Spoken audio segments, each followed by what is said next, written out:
ராஜேஸ்வரி கண்டிப்பா கூடிய சீக்கிரத்தில சிக்க போறா அப்டின்னே சொல்லலாம். அதுவும் இல்லாம இப்போ விஜய்க்கு வரக்கூடிய இன்ஃபர்மேஷன் உண்மையிலேயே வேற லெவல் மாஸா இருக்க போகுது அப்டின்னே சொல்லலாம். அதாவது அந்த கவின பத்தி ஆல்ரெடியே வந்து கவினோட நம்பர்லாம் வந்து குடுத்து, இந்த நம்பர்லேருந்து வேற எந்த நம்பருக்கெல்லாம் வந்து கால் போயிருக்கு. அதுவும் இல்லாம அந்த நம்பர் இப்போ எந்த லொகேஷன்ல இருக்கு அப்டிங்கிற மாரி வந்து சொல்லி, நெறைய விஷயங்கள வந்து அ கண்டுபிடிக்க சொல்லியிருந்தாங்க.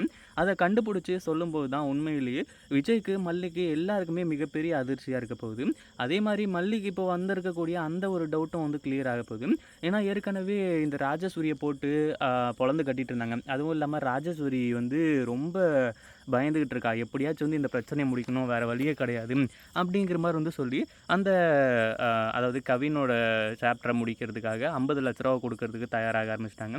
ஆனா அதே சமயத்தில இன்னொருத்தன் அதாவது அந்த கத்தி வாங்குன மேட்டர் ஒண்ணு இருக்கு இல்லைங்களா? அதாவது ஏற்கனவே அவங்க ஃப்ரெண்ட வந்து இந்த மாரி போலீஸ் புடிச்சுட்டு போயிட்டாங்க அப்படிங்கிற மாரி வந்து சொல்லி இப்போ இங்க இந்த ராஜசூரியால தான் அது எல்லாமே நடந்தது. தன்னோட ஃப்ரெண்ட வந்து போலீஸ் புடிச்சுட்டு போக வச்சாங்க.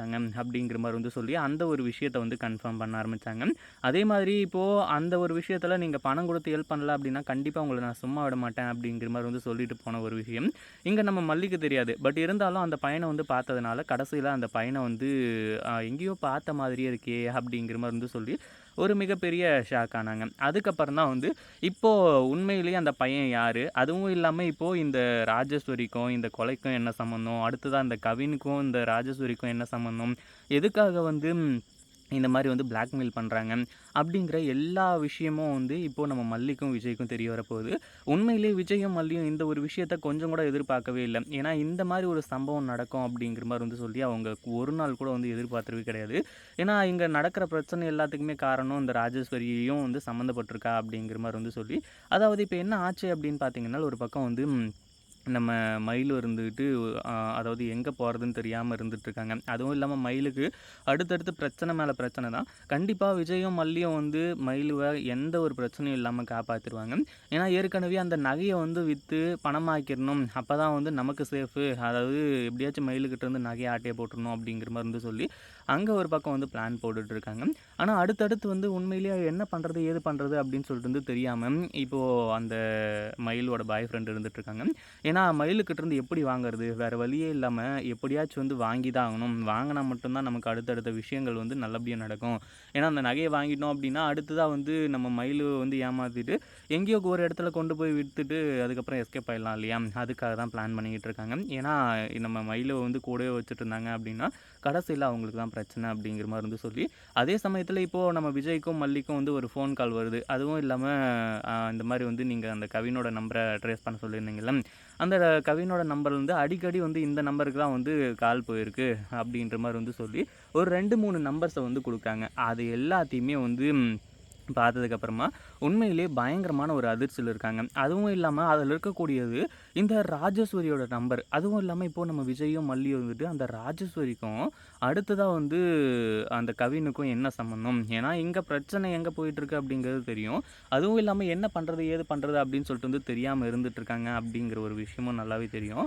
ஆனா ராஜேஸ்வரி இதில எந்த ஒரு சம்மந்தமே இல்லாத மாரி தான் வந்து இருந்துட்டு இருந்தா. ஆனா இப்ப எப்படி அந்த ராஜேஸ்வரி வந்து இதில வரா? எதுக்காக வந்து ராஜேஸ்வரி இதில இன்வால்வ் ஆகணும்? அடிக்கடி கவின் எதுக்காக வந்து ராஜேஸ்வரியோட ஃபோன் நம்பருக்கு வந்து ஃபோன் பண்ணணும்? அப்படிங்கிற மாரி வந்து சொல்லி ஒரு மிகப்பெரிய அதிர்ச்சியா இருந்துட்டுருக்கு.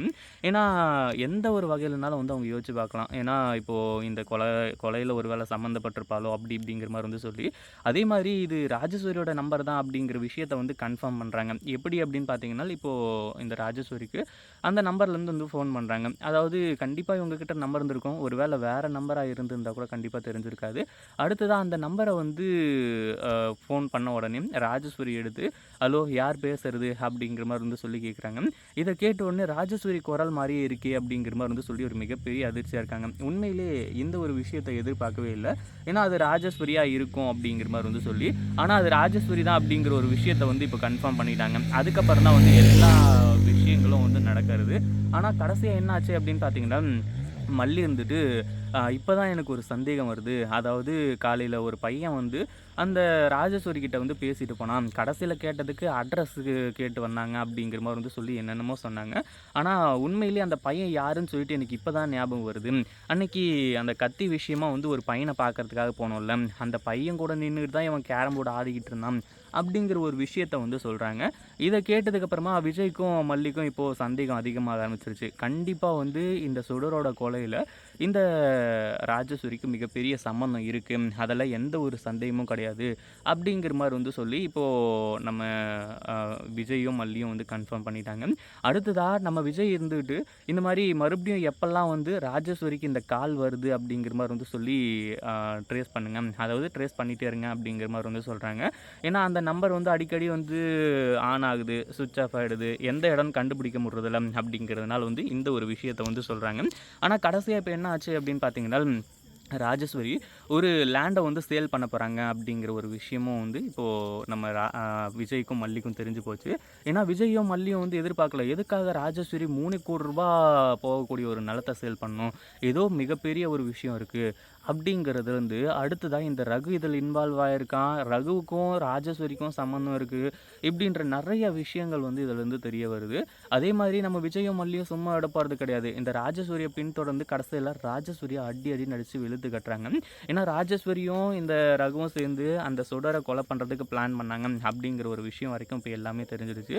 கடைசியில் ராஜேஸ்வரியை அடித்து விசாரிக்கும் போது தான் உண்மை எல்லாமே வந்து வெளியே வரும். அந்த ஒரு விஷயத்தில் வந்து எந்த ஒரு பிரச்சனையும் கிடையாது. இதை பற்றி நீங்கள் என்ன நினைக்கிறீங்க? அந்த வீடியோ பிடிச்சிருந்தா லைக் பண்ணுங்கள், ஷேர் பண்ணுங்கள்.